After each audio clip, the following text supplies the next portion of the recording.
ஒரு வாசல்ல ஒரு கழுதை சும்மா கட்டி போட்டு வச்சிருந்தாங்க. அது போற வரவெல்லாம் தள்ளிக்கடை அப்படின்னு மிதிச்சுட்டு போவான். திடீர்னு ஒரு 3 பேர் வந்தாங்க, அந்த கழுதையை அவுத்தாங்க. அவங்க கேட்டாங்க அந்த வீட்டில் உள்ளவங்க, எதுக்கு கழுதையை அவுக்குறீங்க எங்க கழுதைய? உடனே அந்த 3 பேர் சொன்னாங்க, இந்த கழுதை எங்க ஆண்டவருக்கு தேவை. உடனே அவர்கள் ஒண்ணுமே சொல்லல. இப்ப கழுதையை கூட்டிட்டு போனாங்க. அந்த கழுதையும் போய் நின்னுக்கிட்டு அந்த கழுதைக்கு மேல ஒருவரை உட்கார வச்சாங்க. அது வழக்கமா அந்த கழுதைக்கு நடக்கிறது தான், அது பொதி சுமக்கிற கழுதை தான். ஒருவர் ஏறி உட்கார்ந்தாரு. இப்போ அந்த கழுதையை மறுபடியும் கூட்டிட்டு போறாங்க. இப்ப சம்திங் இஸ் ராங். ராங் இல்ல, எல்லாம் வித்தியாசமா நடக்குது. என்னது? இப்ப இந்த கழுதைக்கு எல்லாரும் அழகான துணிகளை விரிக்கிறாங்க. இப்ப எல்லாரும் அந்த கழுதைக்கு பூக்களா தூவுறாங்க. அந்த கழுதைக்கு ஒரே ஆச்சரியம், என்னடா நம்ம வாசல்ல கடந்தா உதச்சிட்டு போவான், நம்மளை தள்ளி விட்டுட்டு போவான்.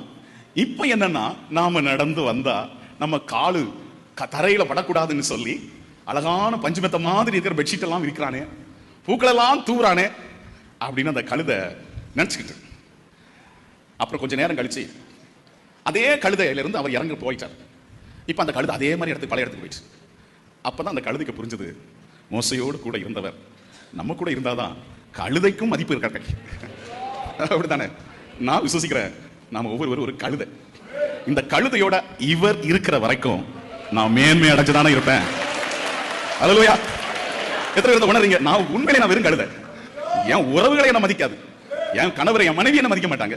அவ்வளவு விலகினமான ஒரு நபர்னா, இந்த நபருக்கு இந்த வேல்யூ எப்படின்னா, இந்த கழுதை மேல இவர் அமர்ந்திருக்கிற வரைக்கும் தான் எனக்கு பஞ்சமெத்த, எனக்கு பூவு, எனக்கு மரியாதை எல்லாம். அப்படிதான் மக்களே.